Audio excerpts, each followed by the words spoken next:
Hi, you're watching Freedom Machine, and today I'm going to show you how to add the pivoting races without having to change the brake and the clutch hoses because they are too short, and we will also do the flat seat mode.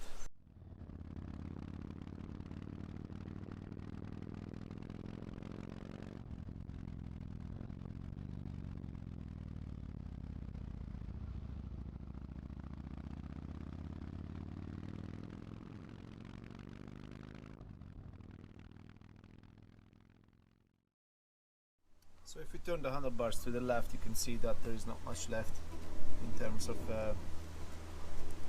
brake hose, so this will be under a lot of tension if we put some razors. And the same goes for the clutch. So if we go to the other side, again you will see there is a little bit more there, but not a lot. So if we turn the handlebars to the right, we have space to access the area where there is the clamp holding in place the clutch hose. So there is a little bolt which is 8mm.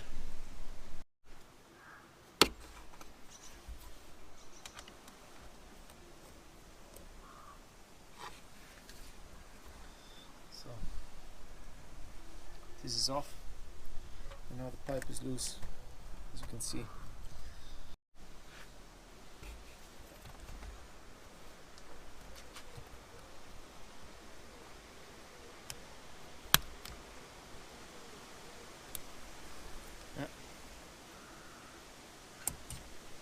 And now this metal bracket is completely loose.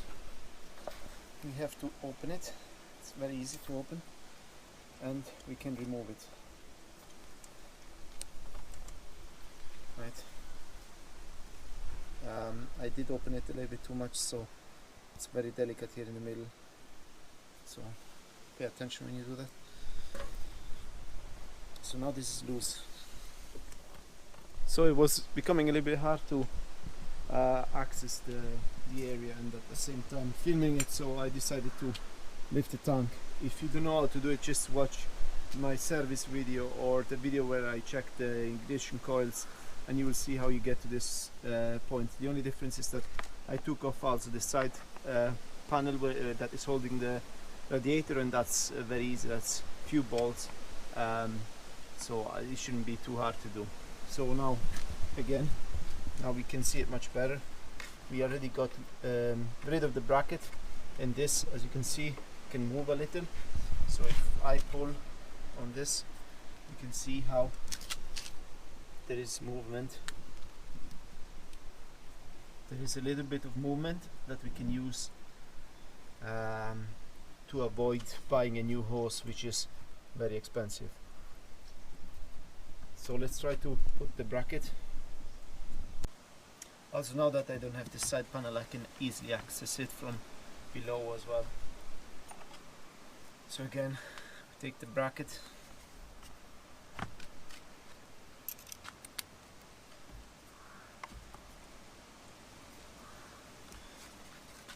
and we have to put this bracket back on without the hose. So here,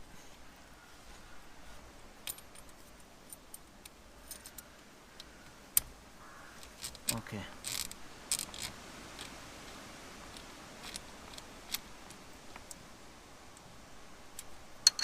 Okay, so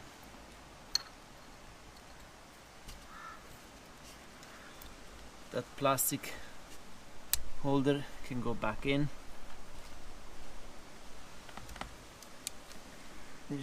We need to just make sure that the bracket is tight.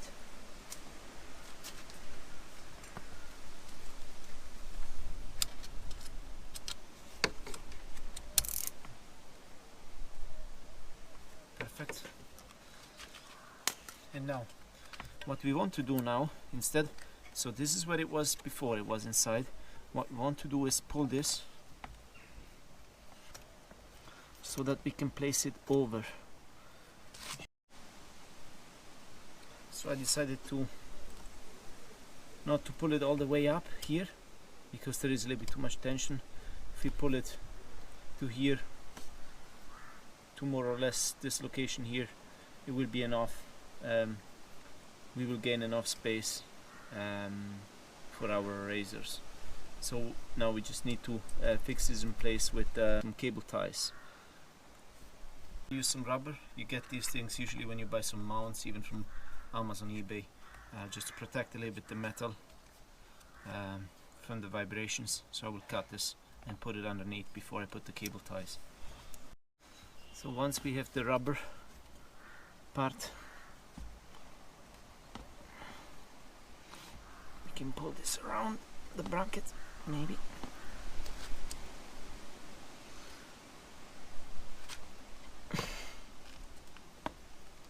Right, that's it.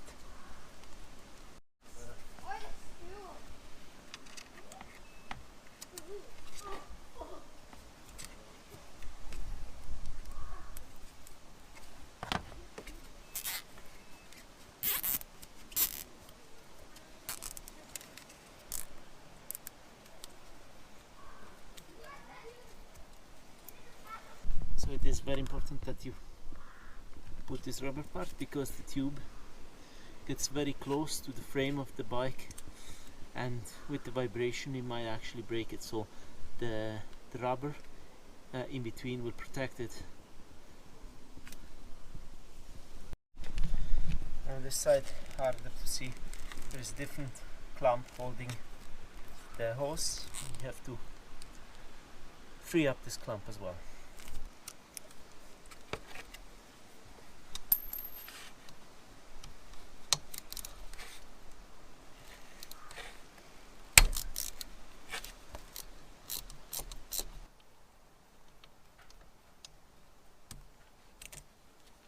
Okay, this is a longer one.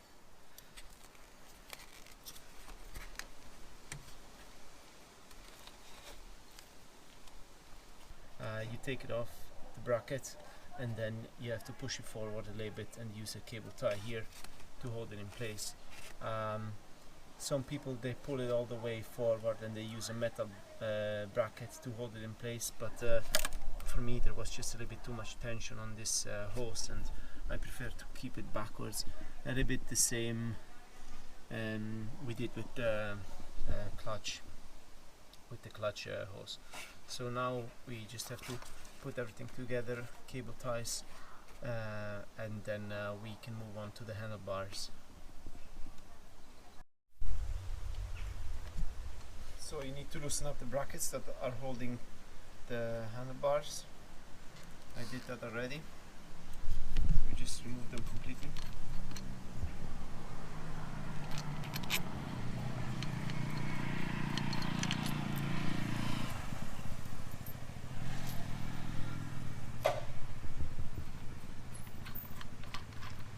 Maybe ask somebody to help you.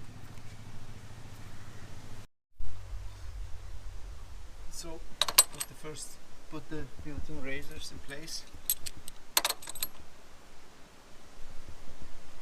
and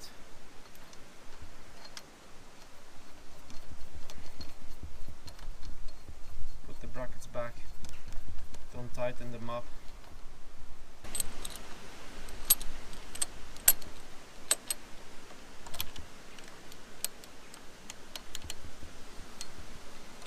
Depending on which side is more tight, you can rotate over it. So in this case, if I loosen up a little bit the front,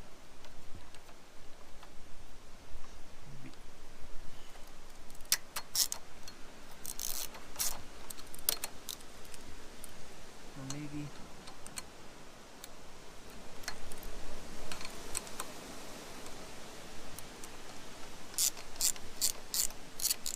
okay.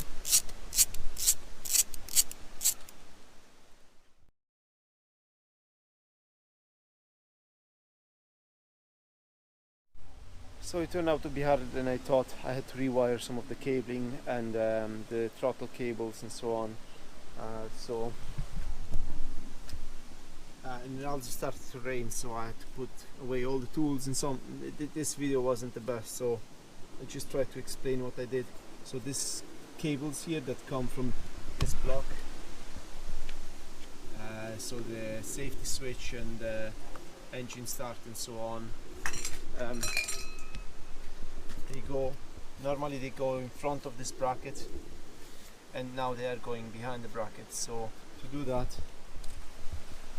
I had to disconnect them from here. So if you pull back this one, there are two connectors in there. You free the connectors and you pull out the cable all the way back. To do that, you also have to free up a little bit this plastic that is holding all the electronics, so to make space. And there are a few cable ties from the original cable ties, the big ones, that you need to free up, and then you can get the cables out and reroute them. Another change, this the throttle cables, they go through this bracket. Normally I cut this bracket in half because it's really hard to remove, so I cut this in half because I didn't really care. And now the cables are outside, and I just put some heat shrink here to close the gap, so that if the cables, when the cables are sliding along the bracket, they don't wear over time. On this side it was much easier. Just change on the clutch hose was enough. I didn't have to reroute any of the cables, so that was a major change. And then the installation of the actual risers is self-explanatory. So you just remove the clamps that are holding the handlebar. You put in the new risers, the pivoting risers. You adjust them more or less the way you want them to be, and you have to tighten up the bolts. And then these ones, they behave the same way as the original ones, so just make sure you tighten up everything. And so in this case we are going 2 inches up and probably 1 inch back, which is good since I'm a short driver. I'm 5'8". So now let's try to do the change on the seat.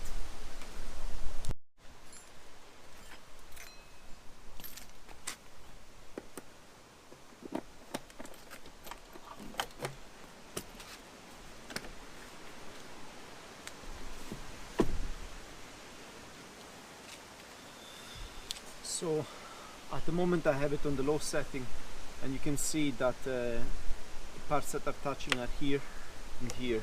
So you can take the whole plastic, move it to the front, and this is in fact how you change the seat setting. Now if I put back the seat, it will be touching on this points here, but I want to change it for the low setting obviously, so let's go back. So in this case we have these 2 points that are touching, and then 2 more here for the low setting. I think for the high setting these 2 points are not touching. So if we look here, we have this 2, this, and then the 2 in the back. The ones we need to change are these 2, this 4, so that we can tilt back the seat. You can also notice that this modification was done in the past already, because there is a hole that somebody drilled into here, and here, since this spaces are going to be shorter, we need to add another one so that the seat doesn't move up and down. We need to add another one here. So clearly this change was done in the past, and somebody reverted it back to the original setting.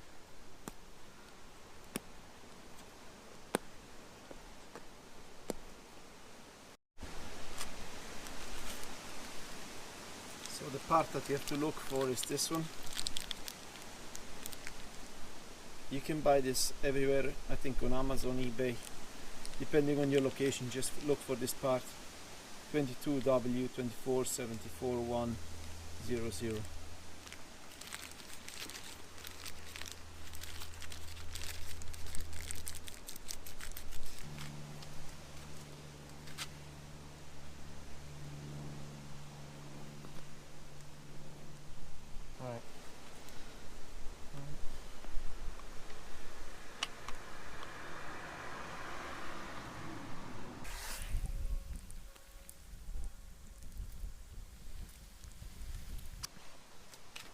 let's see how this works.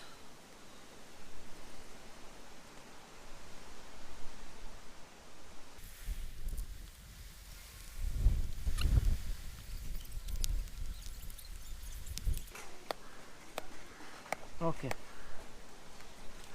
that's done.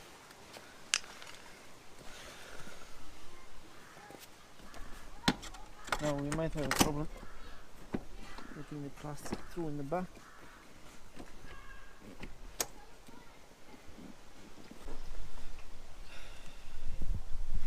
Feels much more comfortable.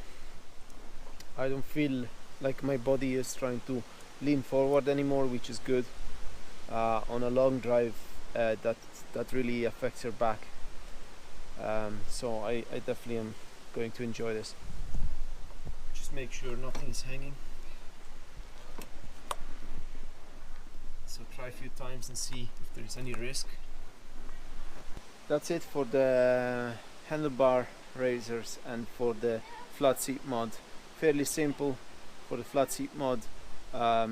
If you have a newer ST, probably it's going to be easier because they might have slightly longer cables. That's the first version of the bike, and it wasn't so easy. I had to reroute some of the cables, but it's going to be fine now. So I hope this was useful to some of you, and please like the video and subscribe to my channel if you want to. Thank you.